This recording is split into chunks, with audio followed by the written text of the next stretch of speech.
I'm a freelance cartoonist. I do what I do and the editor undertakes to publish it or not, in which case I don't get paid.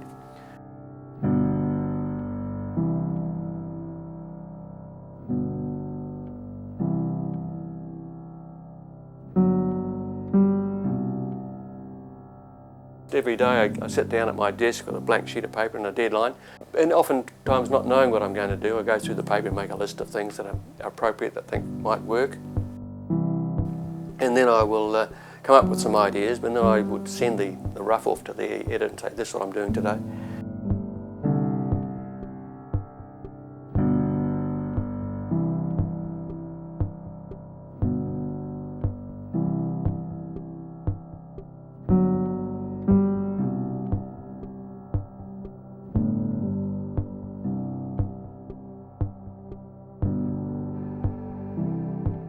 Now, all of my cartoons that have to do with international affairs, I send to that international cartoon website.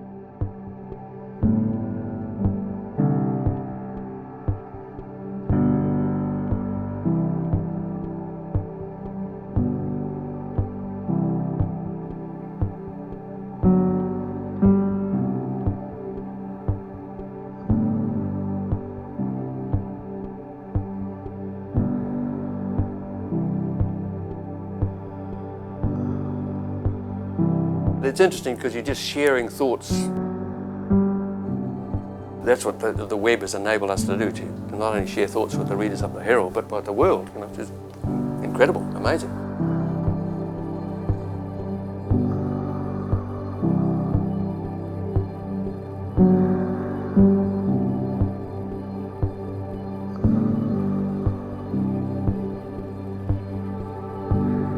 As a cartoonist, certainly from my point of view and for those of my fraternity who I know, we don't claim to have any great wisdom about what the hell the world's all about. It's more about, this is an idea, what do you think?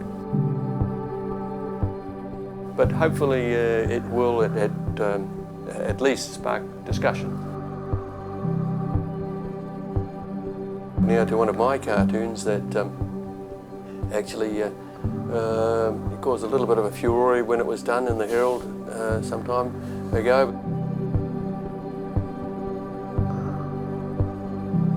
The idea of the individual is always an anathema to me, like the work being the subject of conversation.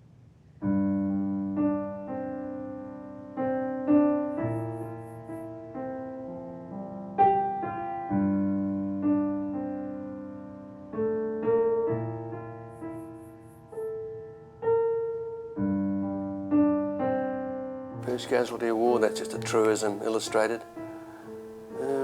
The Herald didn't want to publish this cartoon. This was at the time when this idea of terrorism was being thrown down our throats. And I looked up the word terrorism in the good book, in the dictionary. The use of violence or threats to generate fear for political purposes. And by that definition, there's nobody more culpable than the United States. And the editor didn't like the point I was making.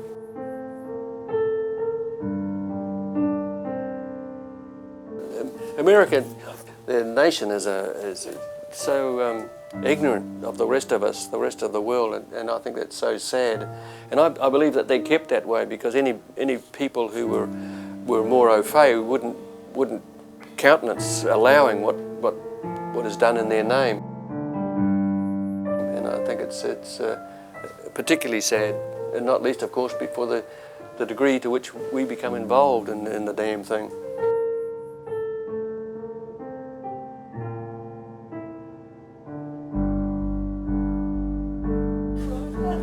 In these roadmaps to peace over the centuries, you know, there have always been roadmaps to peace. The Ten Commandments, Judaism, Christianity, the Old Testament, the New Testament, Islam, new and proved, the US, on it goes, Father Time.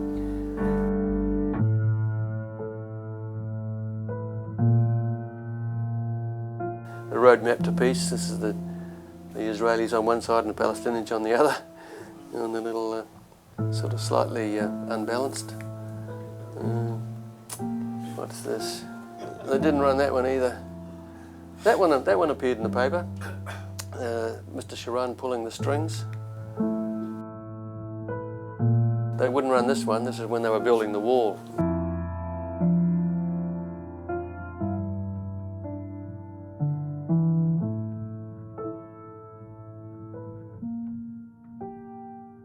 Everybody's off to Bethlehem. Yes.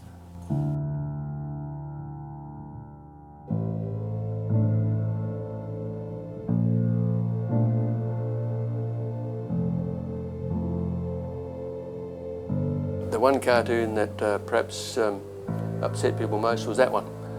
And the Herald says that they published it accidentally. The reaction to it was such that it wasn't long after that I was looking for a job.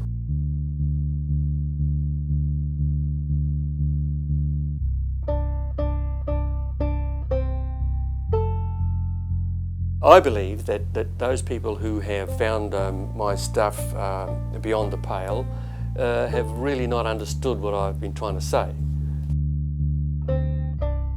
If I needed to explain it, this cartoon explains my view.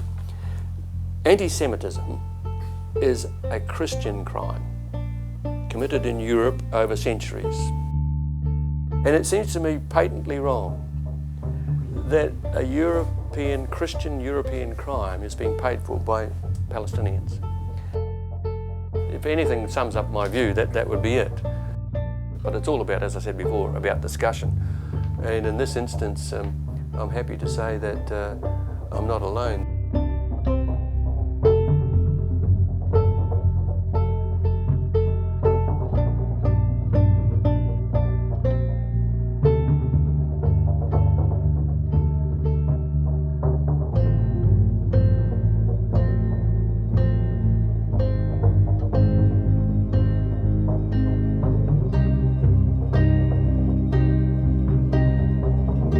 This is a view expressed by David Lowe back in 1948 when Israel was begun as a state.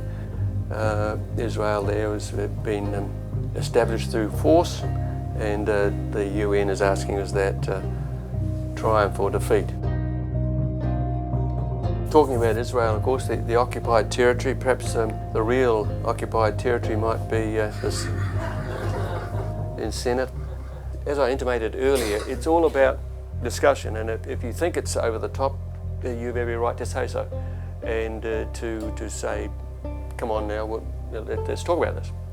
And it could be argued that it's fair comment. And that's the test of all of this stuff. It's all about fair comment. That particular cartoon is not even original in the sense that many people had said it before, that Zionism, and this is the point, Zionism and Judaism are two different things. Zionism, in my opinion, is an apartheid-like dictum, and for that needs to be brought to book.